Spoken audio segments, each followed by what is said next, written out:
language theories and linguistic empiricists. So when can theories become tools in language?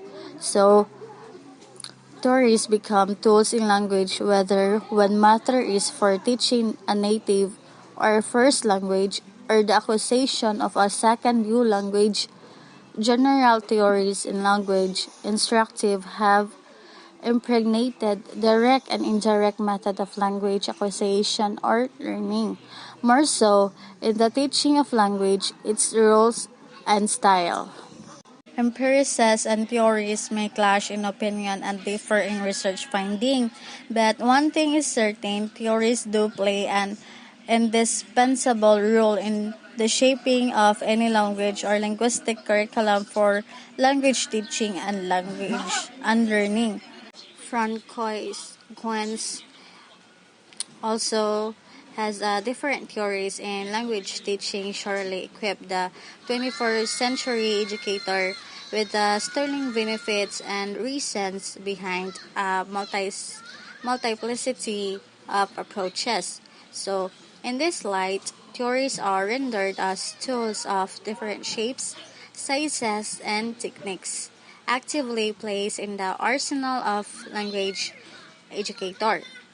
So, the former capitalize on using connection ideas in a sequence to learn a language, while the latter refrains from using the learner's native or first language. Francois Gwen's also has different theories in language teaching surely equip the 21st century educator with the sterling benefits and reasons behind a multiplicity of approaches. So, in this light, theories are rendered as tools of different shapes, sizes, and techniques, actively placed in the arsenal of language educator. So, the former capitalize on using connection ideas in a sequence to learn a language, while the latter refrains from using the learner's native or first language.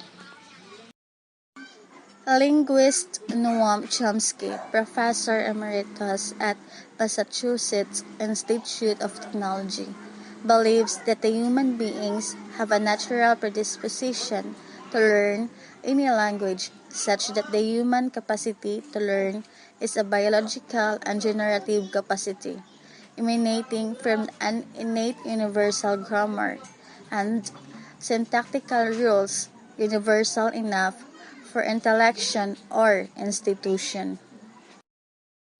Noam Chomsky, in the contrast to Chomsky's predecessors who were convinced that language learning was mostly learned process, and Chomsky's notion that the human brain is pre-wired for rules-based communication media is diametrically opposed to the accepted beliefs of the past century.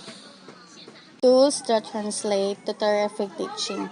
In a world today that is marked by pockets of terror, discrimination, and 1,001 contradictions, teachers everywhere will always welcome new theories and tools for teaching. There are theories that are sugar-coated with sweet premises and ideals, but are really wanting in substance, or worst, serve some hidden agenda. Scientific theories and trendy sophistications of language teaching influence teacher beliefs. Reflective teaching in language education can be a very useful tool in fomenting meaningful connections and learners' motivation in language learning.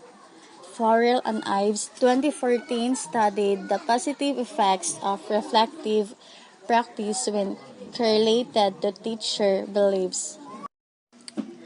First is substantive conversation. So, this is a form of talk adults can use to engage children in long and rich or by extend. Third,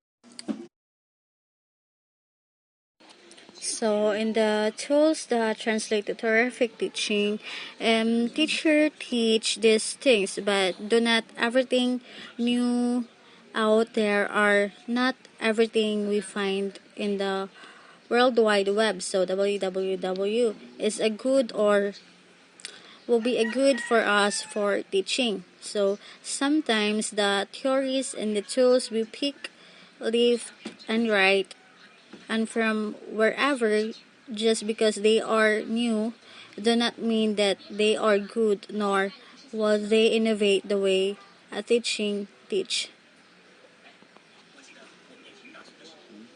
So not all the websites or in the World Wide Web can help teaching or teacher to teach students, and also it will be different for teacher to teach when they are using websites because they are not using the old way of teaching children, but instead of they they use the new technologies to teach easily the students, and whatever happened the old teaching way for teacher is the best way to teach children.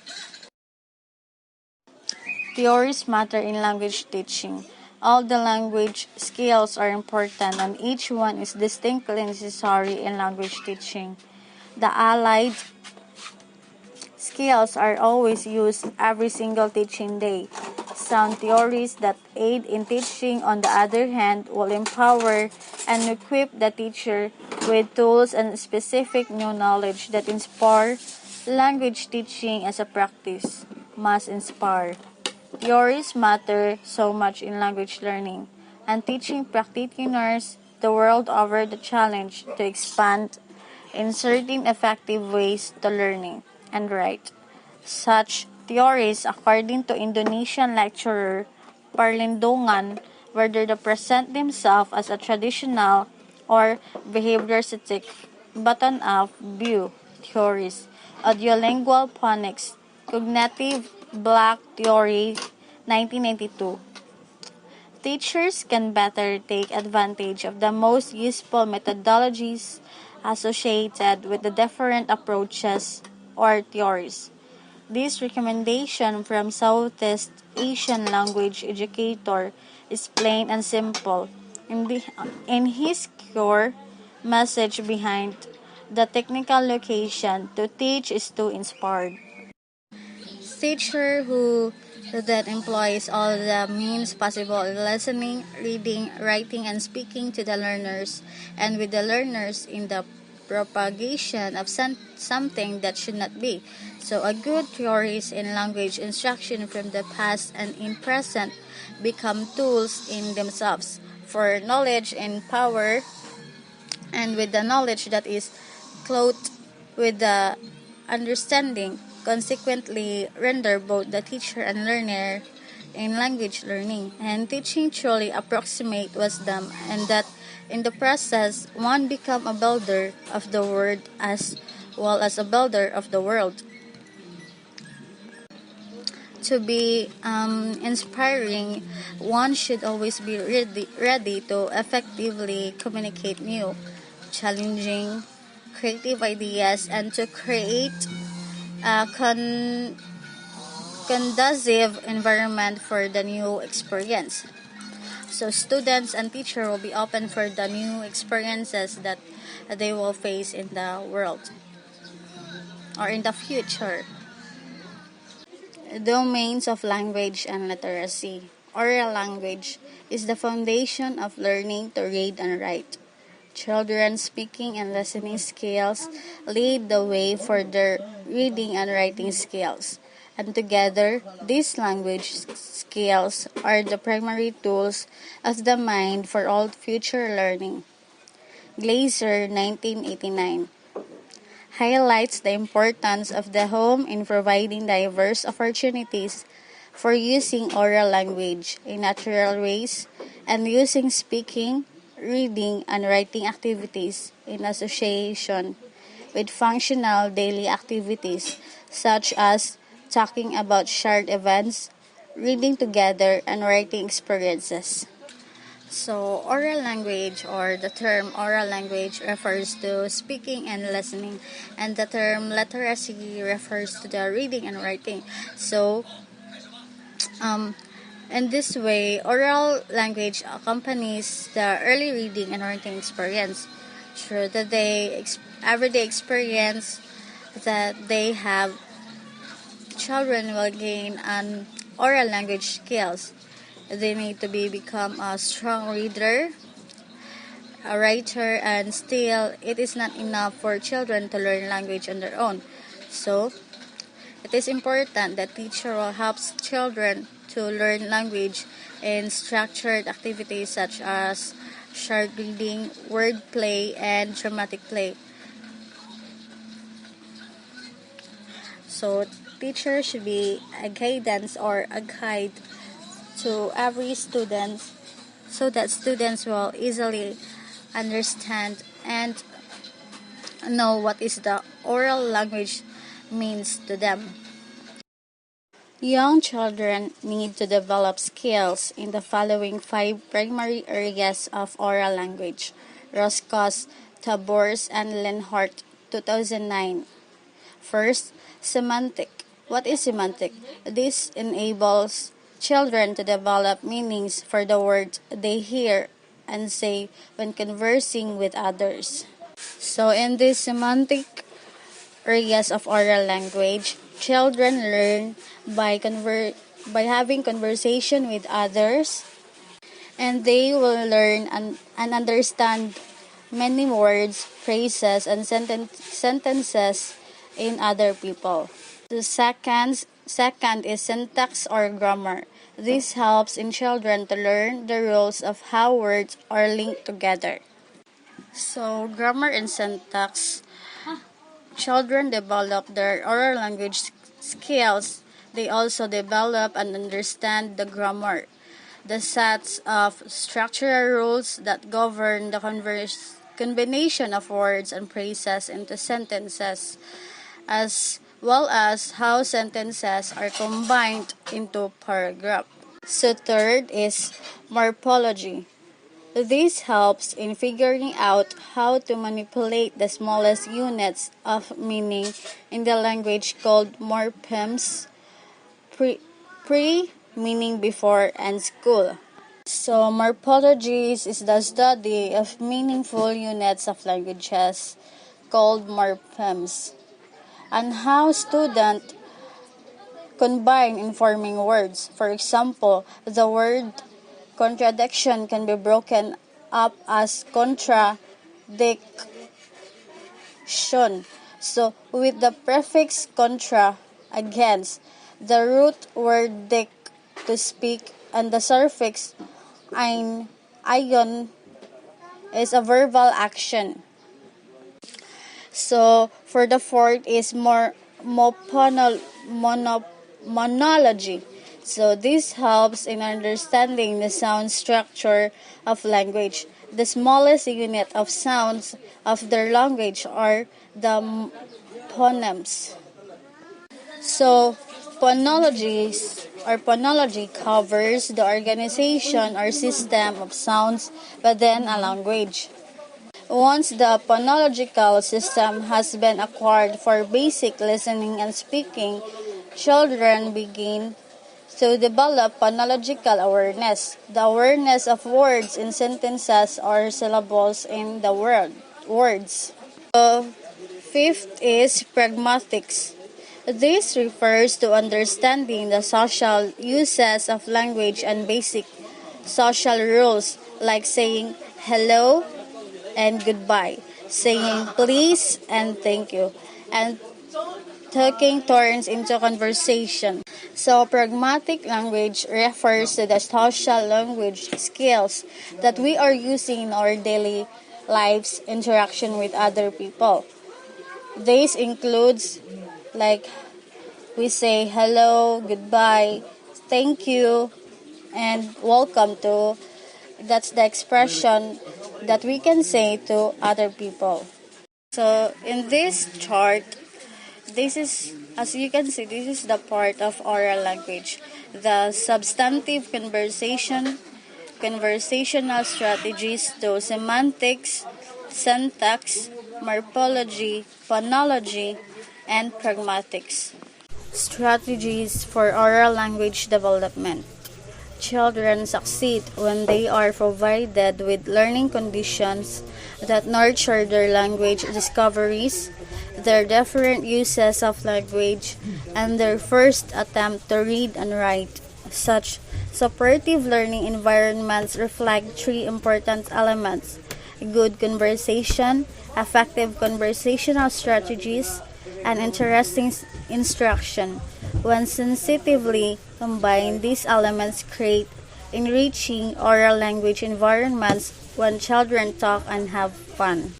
First is substantive conversation. So, this is a form of talk adults can use to engage children in long and rich dialogues about important topics. Such conversation between adults and children and among children is driven by a basic human need to know, to tell, and to explain about oneself, one's experiences, and the world around him or her. Rich talk and compelling themes are two top-notch ways to encourage substantive talk in the classroom settings. Children are more likely to engage in rich talk, for example, when engaged in familiar routines and activities. So, familiarity with what they are doing enables them to give their attention to talking about what they are doing. In other words, they are able to use language over action. So, rich talk is also more likely occur in dramatic play. This activity enables children to use language to imagine, to negotiate rules, to describe action, and to explain the rules of play. Also, talk is about concepts, themes, and problems in the discipline and includes the higher order thinking such as making distinction, applying ideas, forming generalization or raising questions, not just the reporting of experiences, facts, definition, or procedures. So number 2 is effective conversational strategies. So this is a good conversation. Is an art. It is especially the case when adults seek to have substantive conversation with young children. Here are 3 conversational strategies that should be a part of every teacher's communication skills. So first is clarify intent, question, tell, and think about. So what is clarify extend? First is clarify and extend. Research tells us that when adults define words, when they disentangle confusing ideas and terms, and when they add details to conversation, children learn more language and are exposed to more new words. Bloom 2002. So, in clarify and extended, children develop their understanding, explain their opinion, combine ideas, and extend understanding. Also, children can explore their thoughts, ideas, feelings, and can express their experiences. So, here's how it works so that teacher will easily can teach their children. So first is listen to what a child say. So in order to teacher to answer the questions of the children, she need or he need to understand or listen the children's thoughts and what they say. So second is pick up an idea on the child's talk. And lastly, add to it, explain it further, and disentangle any confusion. So it will be easier for teacher to listen the ideas of the students and pick one of it that is more hard for the children and explain it clearly to the children uh, and discuss it to the children so that they can avoid the confusion, or the teacher can answer the confusion of the children. So second is question and tell. So asking question and telling answer are effective ways to interact with young children, as long as these talk strategies are built upon the child's interest and efforts. Wood, Mabun, and Cranstor, 19800. So here's how the strategies work. So first, join the child in an activity. So dapat musabay ka, or dapat mo kuyog ka sa estudyante maghimo sa activity para ma-answer nimo ilang tanang questions o magayda nimo sila sa ilang mga buhatonon. So second, draw attention to part and details. So we need to give attention to the child and give them the part of the lesson and give them the exact details. So third is maintain interest with the contingent on the child's effort. And lastly is offer praise and encouragement. So we need to give, or every discussion that children can answer, or every good action or doings of the children and activities, we need to praise them and encourage them to do it and finish their activities. And we also need to tell them that it's good, very good, to the children, so that they will encourage more to do more activities. So third is think aloud. Teacher instill a sense of inquiry in children when they frequently show how they are thinking and wondering about things around them. When they model curiosity and think aloud, they expose children to the abstract uses of language, such as imagining and demonstrating an attitude of learning. So here's is how the strategies work for a teacher. First is involve the children in what you are doing. Second is verbalize your thoughts. And third is model how you to think thought a task or problem to a conclusion. So as a teacher, or teacher should always think about the children. So teacher need to consider the feelings of those children when doing an action. So mostly teachers' world are the children's world, because they are unite or get together to learn and explore their thoughts. And verbalize your thoughts. A teacher need to express their feelings and their expression to the children. Third is model how to think through a task or problem to conclusion. So teacher should be a good example for children, especially when facing a problem, to provide a conclusion or solution to their problem. Third is effective instructional techniques.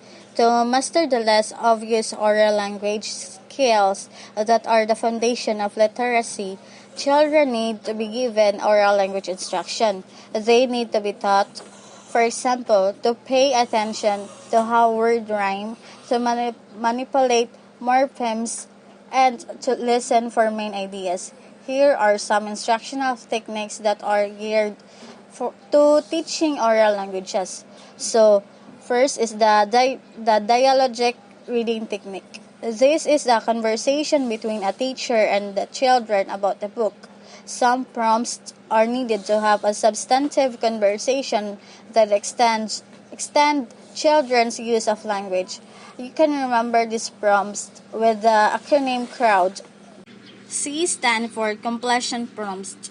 So leave a blank at the end of the sentence for children to fill in. For example, Jack and Joe went up the hill to fetch a pail of blank. This prompt exercise children's sensitivity to the structure of language. So R stands for recall prompts. These prompts encourage children to remember what happened in the book. So for example, you say, the monkey and the turtle found a banana plant floating in the river. Do you remember what happened afterwards? Use these prompts to help children retell the sequence of the event in the story. So, O stands for open-minded prompts. These prompts focus on the picture in the book. You might say, it's your turn to tell the story. So, W stands for what, where, when, and why prompts. Still focusing on the picture in the book, you might say, what's this? Or why do you think the puppy is sad? This is a way of encouraging children to retrieve words from their own vocabulary to teach new words or to express their opinions. And lastly, D stands for distancing prompts. These prompts guide children to make connection between the book and their experience. Distancing allows them to practice their conversational and storytelling skills. So, for example, reading, you may ask, do you have a top? How do you play with it? So, the language experience approach. The language experience approach, or we all know LEA, involves child dissertation of a common experience with a teacher as the scribe. All that skills of listening, speaking, reading, writing, and thinking are included to this approach. The philosophy of the approach is best described by their rationale. Leah Allen, 1963. Language experience dictation builds a wealth of opportunity for children to the language and to see literacy in action modeled by the teacher. The basic procedure for Leah is given below. So step 1 is motivational activity.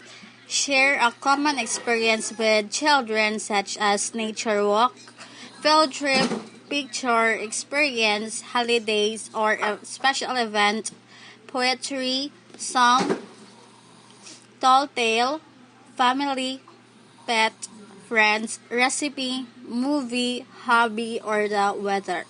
So for example, children wants to do singing and nursery rhymes. So teacher should allow student or children to sing a song.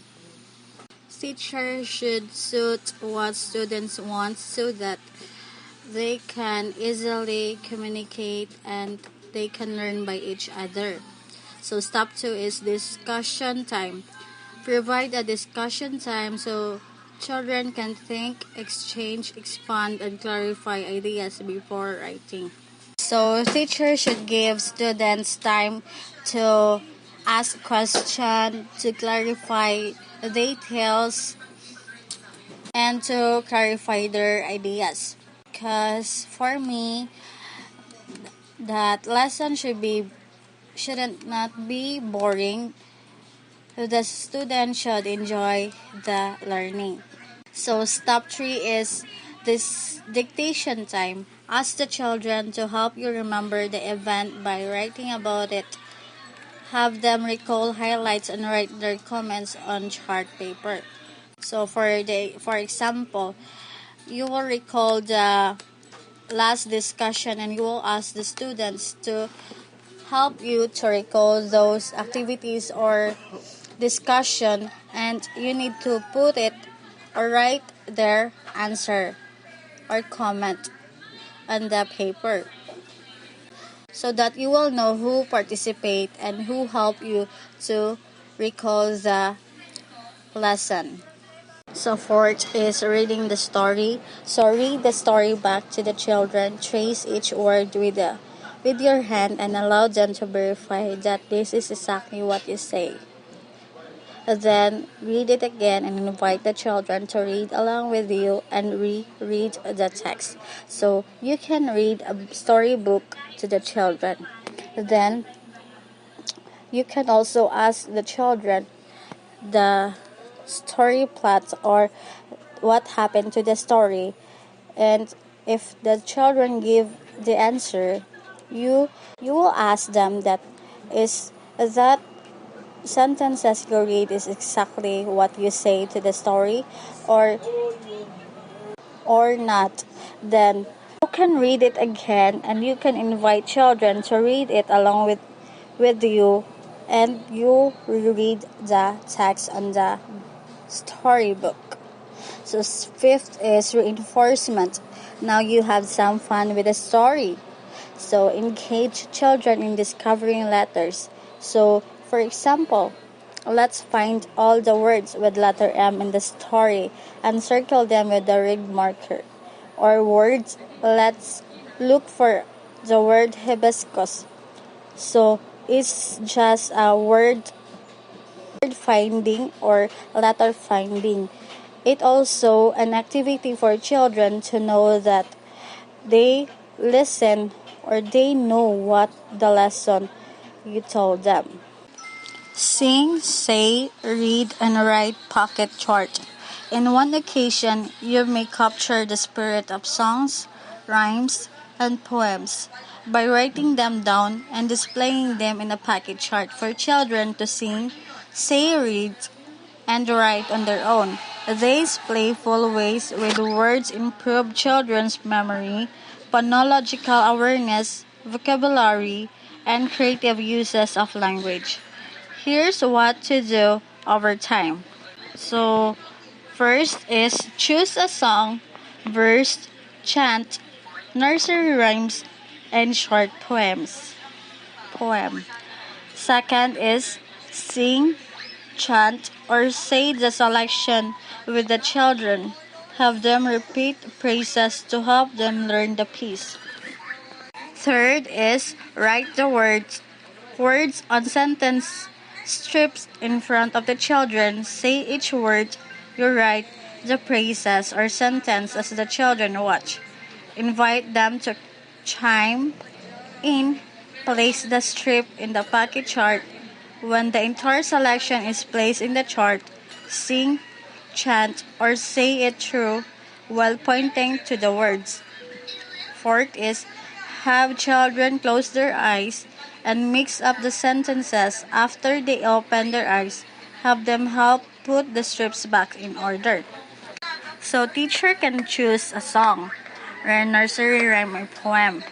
So teacher should tell or say the selection to the student, and you will say it again and again so the children so that it will help them to learn the piece.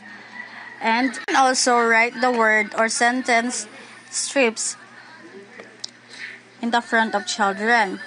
So you can also say it again and again. Children learn and memorize those song or poem. Invite them to sing with you and place the strip strip words or sentences on the board, and while you say it or sing it, you should point the words. So, and also you can help children by closing their eyes and mix up the sentences or words, and after they open their eyes, you need to tell them that you need a help to put the strip back in order. So, wall calendar for daily news. A wall calendar is a way to enrich your settings with print and provide opportunities for children to talk, read, and write on topics of special interest to them. It includes daily news and increased children's participation in calendar activities. Here are the steps involved. First is select a wall space to display 8.5 by 11-inch sheets of manila paper, one for each day of the week. So, mamili ta og kanang space para mabutngan sa atong manila paper. So, second is following the calendar routine, work with children to record the following information on the manila paper: a day of the week, a date, weather, and one newsworthy item. We are going to the garden today. Be sure to write the text in the large print. So in the calendar, we should also put it the day of the week, the date, weather, and the special activity that you are going to do in that day. So third is ask for a volunteer or two to make a drawing for the calendar page. Talk about what the drawing might be and what color to use. Be sure to make a note of who is illustrating the page of the day. So, mamili ta sa atong student og 2 kabuok para maghimo sa kanang drawing og mo choose sa colors ng gamiton ana ang adlaw. So we need to make sure nga atong i-take note ang name sa student nga nag-illustrate ana nga page karon nga day. So fourth is collect a calendar page at the end of the day. Put other additions such as photos or three-dimensional items that will increase the interest and add visual details. Attach the page to the wall in sequence as the days of the week pass. So, at the end of the day, imong pagkwaon ang katong pages calendar. Then, pwede ta mo attach og picture og kanang mga visual nga details student. So, i-attach na to ang page sa wall sa mga adlaw o mga weeks nga nalabay.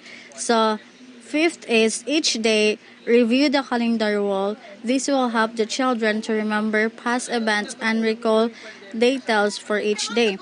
So, taga-adlaw ato jung tanawon ang calendar. Okay, it will help children to recall the event that they are doing last day. 6 is repeat each steps 1 to 5 for each week of the month. If possible, display each week, moving each passing week further up the wall to create a giant calendar for a month. Have children locate specific days and view, read, and remember events that have passed using a pointer. So, atong balik-balikon ang step 1 to 5 every month. So, para sa ma-locate sa student ang mga specific days and ma-remember nila ang special event or event nga ilang gibuhat or mga activities nga ilang gibuhat ana nga day, pwede ta mo gamit og pointer para dili sila maglisod og point out sa ilang mga gusto i-point out. So, 7, after a month, assemble the pages in a book, make a cover, display it in the library corner for children to look and read it on their own. So, after a month, pwede na nato makuha ang mga pages niya atong sagol tanan para mahimo siyang libro niya. Himuan na to siya og cover niya. Ato ni siya display sa library para ang mga student pwede ra mo tanawan ni bisan kung saan nila gusto og mubasa ani. So, teaching reading in the mother tongue. The following 5 areas of or domains of reading instruction have been reported by national reading panels as contributory to reading success of children in K to 12, K to 3. So research has increasingly shown that learning to read is one's mother tongue early in school helps to reduce dropout rates and make education more engaging, meaningful, and enjoyable for children. Children who benefit from mother tongue instruction and learning also perform better in the second language. So, the mother tongue makahelp Genesis student for their future. And for children, kinder to grade 3, dapat yun na nato siya tudluan para makaila sila unsa ang mother tongue and ma-appreciate nila ang language jud sa mga Pilipino or Bisaya. Kay mostly karon ang mga bisag dagko na di Japon kabaw or maglisod og istorya sa Binisaya, mga lawom nga Bisaya.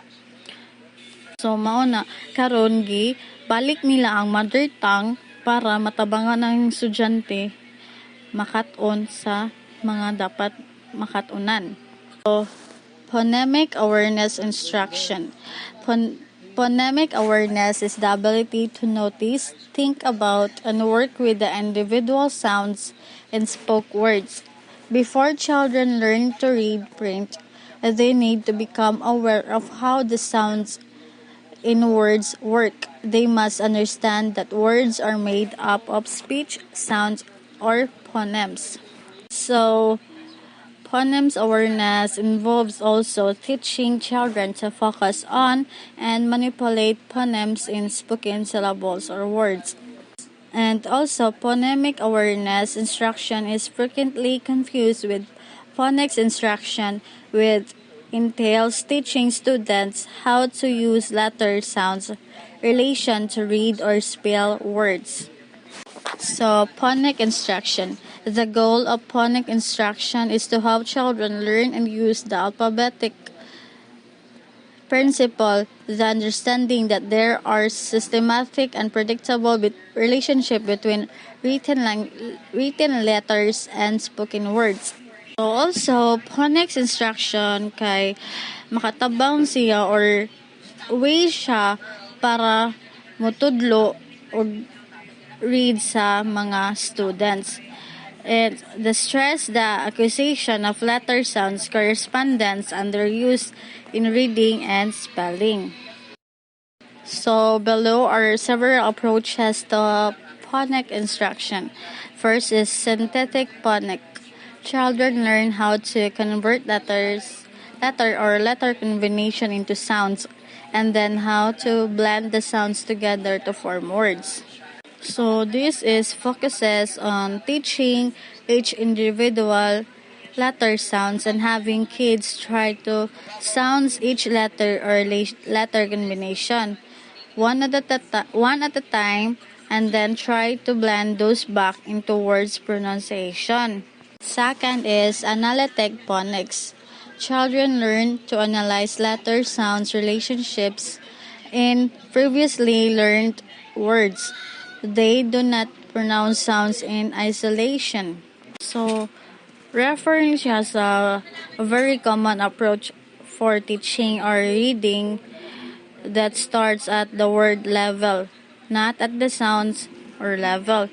It does not teach the blending of sounds together as done in synthetic phonics. Third is analogy-based phonics. Children learn to use parts of words families they know to identify words they don't know that have similar parts. The aim for this is to teach students to use known or decode unknown words. So, for example, to decode the unknown word snap, that might think of the known word map. teaching students unfamiliar words by analogy to know words, recognizing that the rhyme segment of an unfamiliar words is identical. So fourth is phonic through spelling. Children learn to segment words into phonemes and to make words by writing letters to phonemes. Children learn to segment words into phonemes and make words by writing letters for phonemes. Embedded phonics. This approach is not systematic or explicit. Children are taught letters sound relationship during the reading of connected text. And sixth is onset rhyme phonics instruction. Children learn to identify the sounds of the letter or letters before the first vowel, the onset in the one-syllable word and the sound of the remaining part of the word, the rhyme. So, fluency. Fluency is the ability to read a text accurately and quickly. When fluent readers read silently, they recognize words automatically. Fluency provides a bridge between word recognition and comprehension. Because fluent readers do not have to concentrate on decoding the words. They can focus their attention on making connection among the ideas in a text and between these ideas and their background knowledge. So, therefore, they are able to focus on the comprehension as they recognize the words. And also, researchers have found several effective strategies related to repeated oral reading. So first is students read and reread a text several times until a certain level of fluency is reached. 4 rereadings are sufficient for most students. So, balik-balik ko nagbasa sa students para makuha nila ang words or unsa siya ka fluent nga word. So second is oral reading practice is increased through the use of audio tapes, tutors, peer guidance, or other means. And model fluent reading and then have students reread the text on their own. So, imo silang basahan sa story or kanang sentences and human ang student mo read na ana nga sila ra. Next is have student repeatedly read passage aloud with guidance. So dapat ang student mo basa ana nga naa ka para mag-guidan nimo siya if sakto ba or dili. So vocabulary instruction. Vocabulary refers to the word we must know to communicate effectively. In general, vocabulary can be described as oral vocabulary or reading vocabulary. Oral vocabulary refers to the words that we use in speaking or recognize or use in print. Vocabulary plays an important part in learning to read. Vocabulary is very important in reading comprehension. Research reveals that most vocabulary is learned indirectly, and second is some vocabulary must be taught indirectly. So, children learn words' meanings indirectly in 3 ways. First is they engage in their daily oral language. So, makapaminaw sila na anak permi. Makapaminaw sila permi anak sa mga tao. Second is they listen to adults read to them. Second kay maminaw sila sa mga dagko or teacher nga mobasa ana words or story. So third is they read extensively on their own. So third is ang student mismo magsigig basa ana nga sentences or words.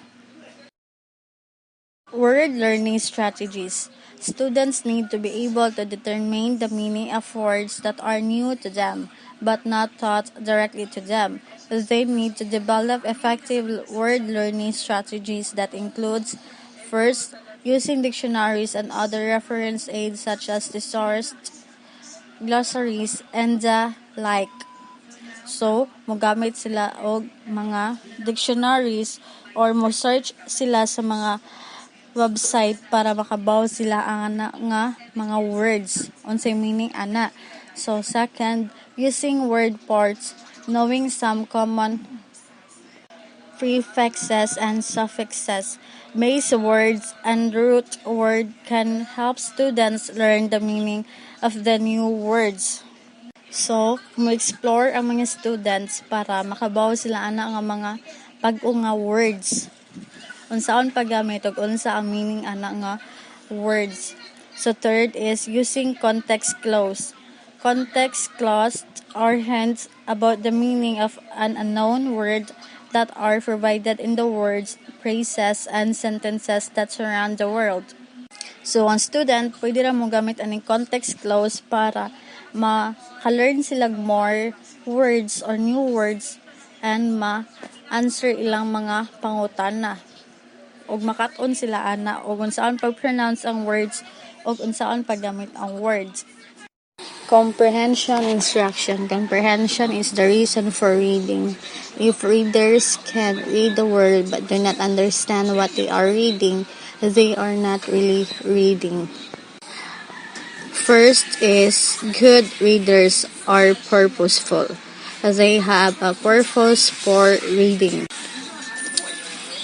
So, they may read to find out how a food processor works, read a guidebook to find information about interesting places, read a magazine for entertainment, and the like. So, second is good readers are active. They think actively as they read to make sense of what they read. Good readers engage in a complicated process.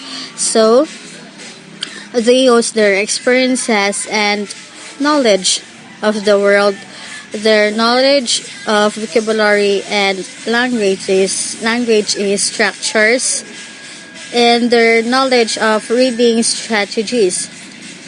They know when they have problems with understanding and how to resolve this problem as they occur. Text comprehension can be improved by instruction that helps readers use specific comprehension strategies. The following strategies appears to have a firm basis for improving text comprehension. First is monitoring comprehension. This teaches students to be aware of what they do understand, identify what they do not understand, and use fix-up strategies to resolve problems in comprehension. So, para makabaw sila unsa ilang nakatunan og makabaw sila unsa maka-identify sila unsa ang wa nila na sabtan og pwede ra na nila isagol para makahimo sila or strategies or way para ma-solve ang problem. So, second is using graphic and semantic organizer. So, graphic organizer illustrate concepts and interrelationships among concepts in text using diagrams or other pictorial devices. So third is answering questions. Questions answering instruction encourages students to learn to answer questions better and to learn more as they read. So, ang students encourage yun sa mga teacher para og mutudlo sila, muas yun sila sa student og questions kay og maka-ask sila questions mo na yung mailhan nga ang kanang students na minaw o naka-catch up sa discussion. So, generating questions. Teaching students to ask their own questions, improving their active processing of text and their comprehension. So, ang teacher mo ask questions sa students para ma-active ang comprehension sa usa ka students. So next is recognizing story structure. Story structure refers to the way that content and events of a story are organized into a plot. And lastly is summarizing. A summary is a synthesis of the important ideas in the text. So, sa summarizing kay imong i-summarize ang mga important details sa story para mas masabtan siya o mas mamubo siya basahon sa mga children or sa other readers.